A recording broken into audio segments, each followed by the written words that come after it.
Hi viewers, welcome to our channel. ప్రస్తుతం మనతో ఉన్నారు పెద్దలు చలసాని శ్రీనివాస్ గారు. నమస్తే సార్. నమస్కారం అండి. సార్, రీసెంట్గా చంద్రబాబు నాయుడు గారు స్టీల్ ప్లాంట్కి సంబంధించి ఆయన చేసినటువంటి వ్యాఖ్యలు పెద్ద దుమ్మరాన్ని లేపాయనుకోవచ్చు అంటారా? అసలు ఆ వ్యాఖ్యల యొక్క సారాంశం అడిగితే ఏం చెప్తారు సార్? ఇమ్మీడియట్గా వ్యాఖ్యలు చేయగానే నేను విజయవాడలో జరిగిన ఎస్ఆర్ మీద మీటింగ్ జరుగుతున్నప్పుడు ఎంబీకే భవన్లో నేను అందరికీ తెలియజేయడం జరిగింది. వామపక్షాల పెద్దలకు మిగతా అందరూ కూడా వీడియోలు కూడా పంపించాను. ఇది అబ్సల్యూట్గా అన్వారంటెడ్ అండి. సరే, ఆయన అసహనంతో మాట్లాడి ఉంటారు అనేది ఒకటి, ఆయన మనసులో అది ఉండవు. నేను కూడా అనుకుంటున్నాను, ఈ రాష్ట్రంలో ఒక ద్రోహులు తప్పితే ఎవరో కూడా ఆ ఫ్యాక్టరీ గుజరాతీ మారలకు అప్పచెప్పాలని ఎవరికి ఉండదు. అది చంద్రబాబు నాయుడు గారు కానివ్వండి, జగన్మోహన్ రెడ్డి గారు కానివ్వండి, ఎవరికి కూడా ఆ పరిస్థితి ఉండదు. ఈవెన్ రేవంత్ రెడ్డి గారు కానీ, కేటీ రామారావు గారు కూడా ఆ ప్రాజెక్ట్ కావాలని రేవంత్ రెడ్డి గారు అక్కడ దాకా వచ్చి ఉన్నారు. అందువల్ల వాళ్ళ మనసులో ఉండదు. కానీ కేంద్రంలో ఉన్న అదానీ గారు అండ్ కంపెనీ, అదానీ గారు అంటే అర్థంగా దాష్టీకం చేసేవాళ్ళని అర్థం, గౌతమ్ అదానీ గారు అనుకోమాకండి, అదానీ గారు వాళ్ళ యొక్క పెత్తనం వల్ల, వాళ్ళ ఒత్తిళ్ళ వల్ల ఇలా పరిస్థితుల్ని తాకట్టు పెట్టే పరిస్థితి వచ్చిందని అనిపిస్తుంది. ఎందుకంటానంటే వారు ఆ రోజు వెల్మిలిటరీస్గా చాలా ఎక్కువగా గట్టిగా మాట్లాడారు. ఈ దుర్మార్గుడు అన్నట్టు ఈ జగన్మోహన్ రెడ్డి గారినో లేకపోతే ఇంకొకళ్ళనో, సరే వాడు దుర్మార్గుడు అనపోయినా చేస్తూ ఉన్నాడని మాట్లాడారు. ఎందుకని ఆయనకి ఎస్ ఐ థాట్ సో. ఇంతకుముందు జగన్మోహన్ రెడ్డి గారు కూడా అక్కడ ఉండగా మేము ఎవరు గొడవ చేయం, కానీ నిరసన దీక్ష శిబిరంలో సైలెంట్గా కూర్చుంటామని చెప్పినా సరే అరెస్టులు చేసి 24 గంటల పైగా చూపిస్తాల్సి వస్తుందని చెప్పి 70 సంవత్సరాలు ఉన్న ఫ్లోర్ లీడర్స్ని, వామపక్షాలని, మమ్మల్ని కూడా, ఆయనైతే 70 సంవత్సరాలు, మాకంటే సీనియర్ సిటిజన్ అనుకోండి, మా అందరినీ కూడా అరెస్ట్ చేసి చాలా ఇబ్బందులు పెట్టారు. స్టేషన్లో పెట్టి చాలా ఇబ్బందులు పెట్టారు. పడుకోవడానికి కూడా ఇబ్బంది లేకుండా చాలామందిని. కానీ ఇప్పుడు మాత్రం ఆయన కానీ ఇలా అడ్డంగా చేస్తానన్నది. ఇవాళ మాత్రం ఈ విధంగా మాట్లాడటం మాత్రం అన్వారంటెడ్. ఆయన మాట్లాడిన పదాన్ని తీవ్రంగా ఖండిస్తున్నాను. ఆయన మాట్లాడిన విధానం ఏదైతే ఉందో, ఈ ఇలా మాట్లాడే వాళ్ళని, గొడవ చేసే వాళ్ళని పీడీ యాక్ట్ పెట్టి ఎత్తేసి లోపల వేస్తే సెట్ అయిపోతారా? ఏం మాట్లాడుతున్నారండి అసలు? ఆలోచన సోయి ఉందా? ఎంత అసహనం మీకుంటే మాత్రం సెట్ అయిపోతారా? ఏమనుకున్నారు అసలు? ప్రాణాలు త్యాగం చేసి తెచ్చుకున్న స్టీల్ ప్లాంట్ అండి అది.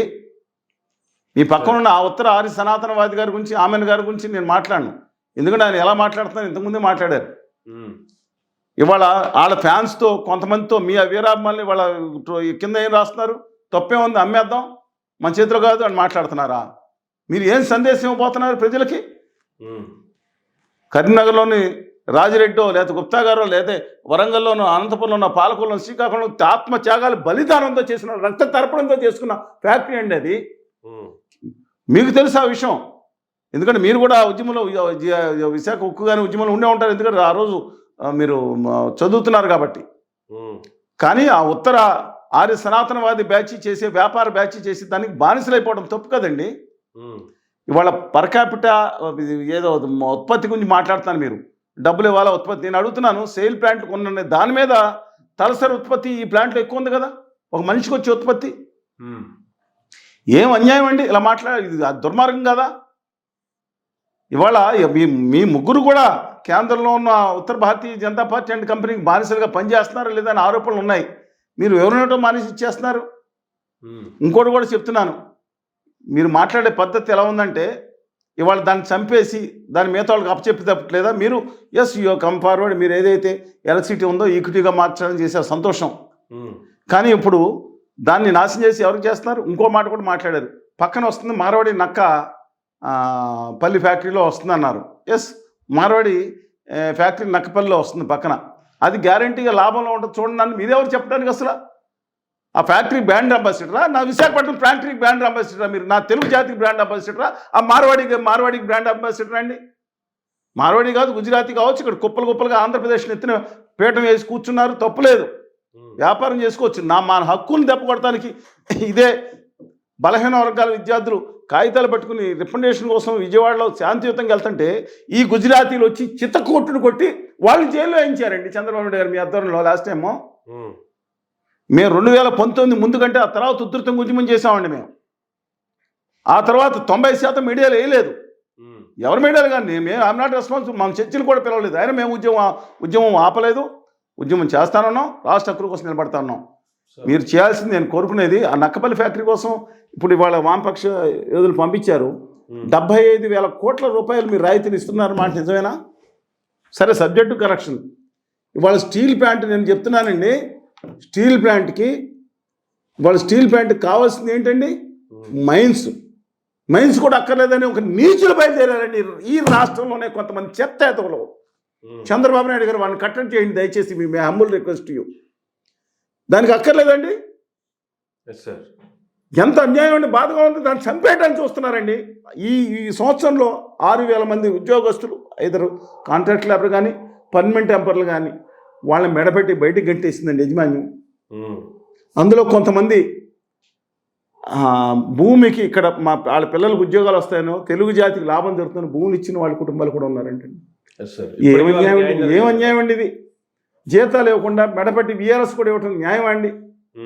ఓకే, ఈ ప్లాన్ వీళ్ళు జనం ఎక్కువే అనుకున్నాం. మరి వీళ్ళు ఉండగానే కదా 6,500 కోట్లు చేస్తే 1,200 కోట్లు 1,300 కోట్లు లాభం వచ్చింది. 13,000 కోట్లు లాభానికి వెళ్ళింది కదా ఫ్యాక్టరీ. 2020లో కూడా 21లో కూడా 900 కోట్లు వచ్చింది. రాత్రి వాళ్ళు అందరూ మూసేసుకుంటే రాత్రి వాళ్ళు పనిచేశారండి. వాళ్ళు ఆ ఆక్సిజన్ ఇచ్చారండి. వీఆర్ ఎట్ వర్క్, 24/365 పనిచేస్తాం. స్టీల్ ప్లాంట్లో పనిచేసిన కార్మికులండి. ఈ రాజకీయ నాయకుల కన్నా దుర్మార్గులు అయిపోయారు అంటారు వాళ్ళు. కొంతమంది రాజకీయ నాయకులు అంటే కూడా ఏం మాట్లాడుతున్నారండి? ఒకళ్ళిద్దరు పందెములు ఉంటే ఉంటారు. అది నేను ఒకటే చెప్తున్నాను, స్టీల్ ప్లాంట్కి ఖచ్చితంగా కావాల్సింది ముఖ్యమైన భాగాలు, ముఖ్యమైన చేయాల్సింది 14.9% వడ్డీ వేశారు లేదా మన స్టీల్ ప్లాంట్కి? ఆదాని గారికి ఆదానీలకి 8% వడ్డీలు వేశారు, 8.7%. 10,000, 20,000 కోట్లు గురించి ఇంకోటి కూడా మాట్లాడుతున్నారు. 12,000 కోట్లు, 12,400 కోట్లు. దాంట్లో 1,100 కోట్లు లాస్ట్ ఇయర్ ఇచ్చింది సర్దుబాటు సరిపోయింది, షెడ్కి వెళ్ళిపోయింది అన్నారు. వాళ్ళ 10,300 కోట్లలో ఏమండి బ్యాంక్ కూడా 14-15% లేదా ఇంకో % వడ్డీ వేసింది. ఇలా మీరు కేంద్రంలో ప్రభుత్వం ఇలా ఇచ్చి ఇలా వాళ్ళకి చాలా వరకు వాళ్ళు కట్టేసుకుంది. ఇంక దానికి ఏంటండి? దాన్ని మనం 7.3 నుంచి 20 MPTAకి పెంచుదామని ఐడియా ఉంది కదా, కానీ దాని మీద దృష్టి లేదు. క్యాపిటల్ మైన్స్ మీద దృష్టి లేదు. వడ్డీ తగ్గించేసి మీ రాష్ట్ర ప్రభుత్వం తీసుకోండి, ఏం పోయింది? అసలు నాకు అర్థం కాదు. వాళ్ళ ఇలా కేరళలో కూడా అడ్డంగా అమ్మేస్తానంటే పావలబేడకి గుజరాతీ మార్వాడి వ్యాపారస్తులు రాష్ట్ర ప్రభుత్వం తీసుకుంది యూనిట్. మీరు నిజంగా 2-3 పనులు చేయండి. మీ హంబుల్ రిక్వెస్ట్. కొంతన్నా మీకు ఒక రాష్ట్రం పట్ల నిబద్ధత ఉందని నేను ఖచ్చితంగా భావిస్తున్నానండి. తిట్టి వాళ్ళు తిట్టుకోండి. మీరు చేయాల్సిన పని ఏంటంటే కేంద్రంలో ఉత్తర భారతీయ ప్రభుత్వం ఆదాని గారి మాటలు వినకుండా దాన్ని వాళ్ళు రిటర్న్ డౌన్ వాల్యూ 3,000 కోట్లకు తీసుకొచ్చారంట. మీరు ఏం చేస్తారంటే ఆ కేంద్ర ప్రభుత్వం నుంచి కొంత నిధులు తీసుకుని దాన్ని 20 MPTAకి తీసుకెళ్లే నిధులు తీసుకొచ్చి రాష్ట్ర ప్రభుత్వం టేక్ ఓవర్ చేయండి. ఇప్పుడు వీళ్ళకి రాయితీలు ఇస్తున్నారండి కదా, దానికి వాళ్ళు కేంద్ర ప్రభుత్వం నిధులు తీసుకొచ్చి మీరు 2-3 కోట్లు పెట్టండి. రాష్ట్ర ప్రభుత్వానికి 3,000 కోట్లు లాభం చేస్తుంది. క్యాపిటల్ మైన్ వస్తే సంవత్సరానికి 3,000 నుంచి 2,000 నుంచి 7,000 కోట్లు లాభం వస్తుంది. 7,000 రూపాయలు up to 7,000 rupees ton finest quality బట్టి స్టీల్ ప్లాంట్కి లాభం జరుగుతుందండి. నేను చెప్పే సత్యం అండి. ఆ ప్రాంతం పట్ల, ఆ స్టీల్ ప్లాంట్ పట్ల ఉద్యమాల్లో పాల్గొన్నవాడిగా నేను చెప్తున్నాను. దయచేసి దాన్ని పదే కేంద్రం ఇవ్వదు అంటే ప్రైవేటైజ్ చేయదని ప్రకటిస్తే మీ సమయం పోయింది, మా సమయం పోయింది. ఇట్ డ్యూ రెస్పెక్ట్ నేను మాట్లాడతాను. ఏ రాజకీయ నాయకులు మీరు చేయాల్సింది ఒక ప్రకటన ఎట్టుబస్తుంది, దీన్ని చేయమని ప్రకటన చేస్తే మీకు వచ్చిన నష్టం ఏంటండి? అటువంటి ప్రకటన చేయకపోగా ఇంటింటికి పోయి ప్రతి ఒక్కరికి కాదని చెప్పాలా ఏంటి అని రివర్స్లోకి వచ్చి అడుగుతున్నారు. నేను దయచేసి ఇది ఆలోచించాలి. కేంద్రాన్ని నేను ఆయన నిస్సహాయతను అర్థం చేసుకుంటానండి. పాజిటివ్ జగన్మోహన్ రెడ్డి గారి నిస్సహాయత. ఆయన కేసులు ఉన్నాయి, ఈయన మీద కేసులు పెట్టించుకోలేదు. పాపం జైల్లో వేయించింది ఎవరండి? జగన్మోహన్ రెడ్డి గారా? జగన్మోహన్ రెడ్డి గారు 6093 అని ఆయన్ని ట్రోల్ చేస్తున్నారు కాబట్టి ఇంకో నెంబర్ ఇద్దామని చెప్పి అంతవరకు ఆయన హ్యాపీ అనుకుంటా. కానీ ఆయన కూడా ఒక కుట్రలో ఆదాని గారి పార్టీ చేసిన, ఆదాని గారి అంటే అర్థంగా రాష్ట్రీయం చేసి పార్టీ ఉత్తర భారతీయ జనతా పార్టీ చేసి దాంట్లో భాగం అయిపోయారు. ఎందుకంటే ఇవాళ నాకు తెలిసి ఆ రోజు ఖచ్చితంగా జగన్మోహన్ రెడ్డి గారు కొన్ని మంచి పనులు చేయొచ్చు, కొన్ని కక్షాదింపు చర్యలు తీసుకోవటం వల్ల ఆయన దూరం అయిపోతున్నారని అర్థమవుతుంది. డెఫినెట్గా తెలుగుదేశం పార్టీ అధికారంలోకి వచ్చే అవకాశం ఉందని చెప్పి ఈయన జైల్లో వేయించిన దానికి శివుని ఆజ్ఞ లేదు, శివం ఏదైనా కొట్టదని అమిత్ షా గారు లేదా ఆదాని గారు ఆజ్ఞ లేకుండా జరుగుద్దా? 53 రోజులు జైల్లో పెట్టారు. పైగా పార్టీ అధ్యక్షురాలే మాట్లాడారు, ఇలాగా బయటకు తీసుకురావాలంటే ఆ జడ్జి ఎవరు కనుక్కోండి అన్నారని ఆ రికార్డులో వచ్చింది అమిత్ షా గారు. అంటే దేశం ఏమైపోతుందండి? అంటే మిమ్మల్ని చేసి దాంట్లో బలవంతపుగా మిమ్మల్ని కూటమిలో చేర్చుకున్నారా? దయచేసి ఆలోచించుకోండి. స్టీల్ ప్లాంట్ అనేది తెలుగు జాతి ఆత్మగౌరవానికి చిహ్నం, ఆ ఆత్మ త్యాగానికి ఒక ప్రతీక. అది భవనాలు మీకు యంత్రాలు కనుక కొందరు గమనిస్తే తప్పండి, అది ఒక మనలో శ్వాస ప్రక్రియలో ఒక భాగం లాంటిది. దాన్ని దయచేసి మీరు అద్భుతంగా దాన్ని మీరు అన్నట్టు రియాగ్నేషన్ కావాలంటే దాన్ని కెపాసిటీ పెంచవచ్చు. ఆ దిక్కుమాలను వడ్డీ ఇంతవరకు వేసిన కేంద్ర ప్రభుత్వం వడ్డీ రాదండి, వాళ్ళ వడ్డీ తీసి పడతామండి, లాభంలో ఉంటుందండి. దయచేసి దీని మీద దృష్టి పెట్టమని my humble request all the politicians in Andhra Pradesh అండి.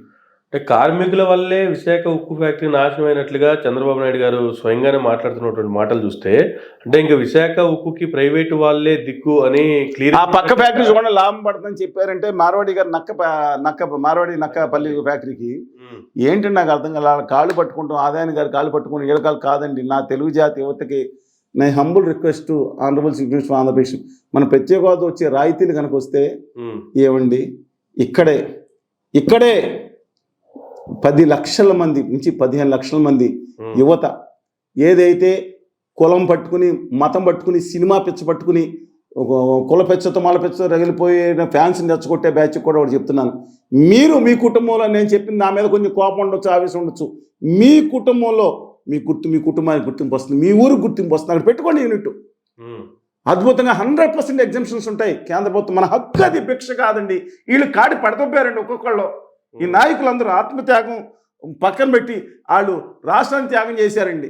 ఉంటే కనుక ఆ గుజరాతీ గద్దలో గిఫ్ట్ సిటీ తన్నుకుపోయినాయి చూడండి, 100% ఎగ్జామ్షన్ తన్నుకుపోయినాయి. ఈశాన్య రాష్ట్రాలకి 2027 మార్చి వరకు వస్తున్నాయండి, మొత్తుకున్నానండి. నేను చెప్తున్నాను, ఎంతమంది చూసినా సరే నేను ఖచ్చితంగా చెప్తున్నా, దయచేసి సాధిస్తే 10 లక్షల మంది. అలాగే మన ఉత్తర ఆర్య సనాతనవాది గారిగా మారిపోయిన కళ్యాణ్ బాబు గారు ఆ రోజు అభ్యుదయవాది, I'm having very positive opinion about him in those days. ఆయన చెప్పారు కదా 10 లక్షల రూపాయలు ప్రతి కాన్స్టిట్యున్సీకి 500 చొప్పున, ఇప్పుడు ఆల్రెడీ 2 ఏళ్ళు అయింది, 1000 మందికి ఇచ్చి ఉండాలి, ఇస్తాను అన్నది. నిజంగా అలాంటిది వస్తే కనుక ఇవాళ లక్షల మంది, అది లేకపోయినా అంటే పాపం ఆదాయం తక్కువ ఉన్న వాళ్ళు, 10 లక్షలు అవసరం వాళ్ళు ఇల్లు తీసుకుంటారు, డబ్బులు ఉన్న వాళ్ళు మిగతా ఇన్సెంటివ్ తీసుకుంటారు. 15 లక్షల మంది, ఒక్కొక్కళ్ళు 10 మందికి ఉద్యోగాలు ఇస్తే 1.5 మందికి అయ్యేది కదండి. మన రాష్ట్రాన్ని ఇది మానేసి ఎందుకు ఇలా చేస్తున్నారు నాకు అర్థం కావట్లేదు. ఇది అబ్సల్యూట్లీ రాంగ్ అండి. నేను ఉత్తర ఆర్య సనాతనవాది గారు కూడా మై హంబుల్ రిక్వెస్ట్ యూ, మీరు మనం మాట్లాడిన మాటలు బాగాలేదండి, దయచేసి సవరించుకోండి. మాట్లాడితే మిగతా వాళ్ళని పట్టుకుని వాళ్ళని మీరే బాధపడ్డారు కదా, ట్రోలింగ్ తప్పు, దీనివల్ల సినిమా పోయిందని. ఫ్యాన్స్ ఎవరైతే ఇక్కడ కూడా మాట్లాడే ట్రోలింగ్ చేసేవాళ్ళు కొంతమంది విజ్ఞప్తి చేస్తాను, దయచేసి కళ్యాణ్ గారు మాటలు విశ్వసించండి, లేదా అభిమానులు వాళ్ళు ఫ్యాన్స్ ఎవరైతే ఉన్నారో, నేను ఒకటే చెప్తున్నాను, వాళ్ళ తల్లిదండ్రులు నేర్పిన సంస్కారం బట్టి కింద వ్యాఖ్యలు ఉంటున్నాయి. వాళ్ళన్నీ కూడా వాళ్ళ గౌరవం చేస్తే గౌరవం అన్నీ కూడా వాళ్ళ తల్లిదండ్రులకి వాళ్ళగా చెందుతాయని చెప్పి సవినయంగా, ఆ ట్రోలింగ్ అసభ్యంగా చేసే వాళ్ళ వ్యాఖ్యలు కానీ మంచిగా వాళ్ళగా చెందుతాయి. కళ్యాణ్ బాబు గారు అన్న మాటలు ఏదైతే నేను కాదండి, ఒట్టి కారణం రాసుకోమని అన్నారు, దీక్ష కూడా చేశారు. ఎలాంటి దీక్ష నాకు తెలియదు, అది దీక్ష కూడా చేశారు. ఇవి తిరిగి ఒరిజినల్గా కళ్యాణ్ బాబు గారు ఒక అభ్యుదయవాదిగా ఉంటారా, ఉత్తర ఆర్య సనాతనవాద ఆదాని బ్యాచ్లో బందీగా ఉంటారనేది వారికి వదిలిపెడతాం. సరే, వారి గురించి ఎక్కువ మాట్లాడుతుందంటే నేను రాష్ట్ర ప్రతిపక్ష నాయకుడుగా ఉన్న జగన్మోహన్ రెడ్డి గారిని కూడా రిక్వెస్ట్ చేస్తాను, మీరు కాడి పడేయొద్దండి. అప్పుడు మాట్లాడారు, నో డౌట్. ఇవాళ గట్టిగా పోరాటానికి నడుమింగించాల్సిన అవసరం ఉంది. డెఫినెట్గా మీరు 39.37% ఓట్లు వచ్చినాయి, అందువల్ల డెఫినెట్గా ముందుకు రండి. చంద్రబాబు నాయుడు గారు కూడా నా request, humble request both honourable chief minister and opposition leader అంటే అఫీషియల్గా ఇవ్వక్కర్లేదు, 39.7% రిప్రజెంట్ అఫీషియల్గా కాకపోయినా ఆయన ప్రతిపక్ష నాయకుడు. మీరు ఇద్దరు ఏకం అవ్వండి. ప్రపంచంలో ఏ శక్తి కూడా కాదు, ఆదాని కాదు, వాళ్ళ గ్రాండ్ ఫాదర్, వాళ్ళ ముత్తాత వచ్చినా సరే విశాఖపట్నం స్టీల్ ప్లాంట్ మీద చెయ్యి వేయటానికి దమ్ము ఉండదో, ధైర్యం ఉండదో. మన తోటి తెలుగు బిడ్డలు రేవంత్ రెడ్డి గారు, కేటీఆర్ గారు సహా, ప్రవీణ్ కుమార్ గారు, ఎస్లీ గారు, సాంబశివరావు గారు అందరూ మనతో ఉన్నారు. దమ్ముండి 13 కోట్ల తెలుగు జాతి కలేజీ అంటే చూపిద్దాం. యువత కూడా చెప్తున్నా, దమ్మున్న యువతగా నిలబడదాం తప్పితే ఒక కులానికో మతానికో సినిమా ఫ్యాన్స్కో దయచేసి నిలబడొద్దండి. తెలుగు జాతి ఆత్మగౌరవాన్ని కాపాడుకుందాం. కానీ ఏపీలో కూటమి ప్రభుత్వం చూస్తే సార్, చంద్రబాబు నాయుడు గారి దయ వల్లే కేంద్రంలో బీజేపీ మోడీ ప్రభుత్వం నడుస్తుందనేటువంటిది ఓపెన్ సీక్రెట్. అది అలాంటప్పుడు ఉక్కు ఫ్యాక్టరీ నిలబెట్టలేరా ఈ ప్రభుత్వం అంటే ఏం చెప్తారు సార్? ఎందుకు అంటే వాళ్ళు పదే చెప్తున్నారండి. చంద్రబాబు నాయుడు గారు చక్రం తిప్పిన మాట 1998లో వాస్తవం, తర్వాత 99లో కూడా ఆయన బల మీద ఆధారపడున్నారు. ఆయన ఎలాగైనా కేంద్ర మంత్రులు వచ్చారు, ఇప్పుడు ఆ పరిస్థితి లేదు. కావాలంటే 5 నిమిషాలు లాగపడేస్తారు మోడీ గారు, ఆదాని గారు. కావాలంటే ఇలా చిట్టుగా ఇస్తే 50 మంది ఎంపీలు వస్తారు. 1 లక్ష కోట్లు 5 లక్షల కోట్లు లెక్కే కదా వాళ్ళకి. ఇవాళ కావాలంటే బీజేడీ ఎంపీలు ఒకరిద్దరు ఉన్నా అలాగే సమాజం రెడీగా ఉన్నారు. దీంట్లో కూడా ఎంతమంది ఉన్నారు నాకు తెలియదు అనేది వార్తలు వస్తున్నాయి. అందువల్ల ఇష్యూ కాదు. కానీ ఇవాళ ఆయన క్లోట్ నడుస్తుంది బయట. ఒక్క కళ్యాణ్ బాబు గారు లాంటి వ్యక్తి ఆయన చెప్పారు ఎప్పటికప్పుడు నేను టచ్లో ఉంటాను మోడీ గారితో అని చెప్పి. డెఫినెట్గా ఒక మాట అడిగితే క్యాపిటల్ మైన్స్ వస్తాయి, అయ్యో ఇప్పటి వరకు వేసిన వడ్డీ రద్దు చేస్తారని నేను అడుగుతున్నాను. ఆ పిల్లంబానీ గారికి 59,000 కోట్లు అయితే 56,000 కోట్లు మాఫీ చేశారంట. 2,500 కోట్లు పెద్ద అమ్మాని కొనుక్కున్నాడు గారు, ఏమో తెలియదు నాకు. అలాగే 97% హెయిర్ కట్ చేశారు. అంటే 1,00,000 కోట్లు అప్పు ఉంటే 97,000 కోట్లు మాఫీ చేసి పర్సంటేజ్ మాఫీ చేసిన సందర్భాలు ఉన్నప్పుడు మాకు అది కూడా అంటలేదండి. వాళ్ళ వడ్డీలు తీసేయండి, ప్లాంట్కి మిగతా ఈక్విటీకి మారుస్తున్నారు కదా, మా రాష్ట్ర ప్రభుత్వానికి చెప్పండి నేను చెప్తున్నాను. అందువల్ల నా హంబుల్ రిక్వెస్ట్, మీకు పవర్ ఉంది, మీకు కెపాసిటీ ఉంది, ప్రతిపక్ష నాయకుడు కూడా మీకు సపోర్ట్ చేస్తారు. ముగ్గురు వెళ్ళి కూర్చుని ముఖ్యంగా వారి సనాతనవాది వెళ్తే పని అయిపోద్దని అనుకుంటున్నాను. ఎందుకంటే ఆయన ఎప్పటికప్పుడు అంత. కానీ మీరు అన్నట్లు గతంలో ఎలక్షన్లో రావడానికో ఎలక్షన్లో గెలవడానికో నాకు ప్రధానమంత్రి గారి ఆఫీస్ నుంచి తెలుసు, ఒక ఫోనే నాకు ప్రధానమంత్రి గారికి ఒక ఫోన్ అడ్డం కూడా లేదండి, ఇమీడియట్ గా అయిపోతాయి అని చెప్పారు.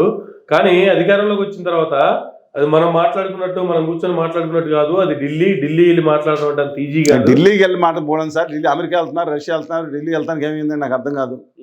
అది పెద్ద ఇష్యూ కాదు. ఆయన తలుచుకుంటే, ఆయన అభ్యుదయవాదిగా మారిపోతే ఖచ్చితంగా పాసిబిలిటీ ఉంటుంది. ఉత్తరాది సనాతనవాదిగా మారి ఆ పోలవరం ప్రాజెక్టు పూర్తి చేయాలంటే బ్యాలెన్స్ దానికి కూడా ఇక్కడ ప్రజల పొల్లోడు కొట్టి వసూలు చేయాలన్నట్టు, అంటే వేయాలంటే మాట్లాడిన తర్వాత నాకు చాలా అనుమానంగా ఉంది. వాళ్ళు ఇది పద్ధతి కాదండి, ఆంధ్రప్రదేశ్కి ద్రోహం చేసినట్టే అని చెప్పి దయచేసి గమనించమని చెప్పి my humble request to them.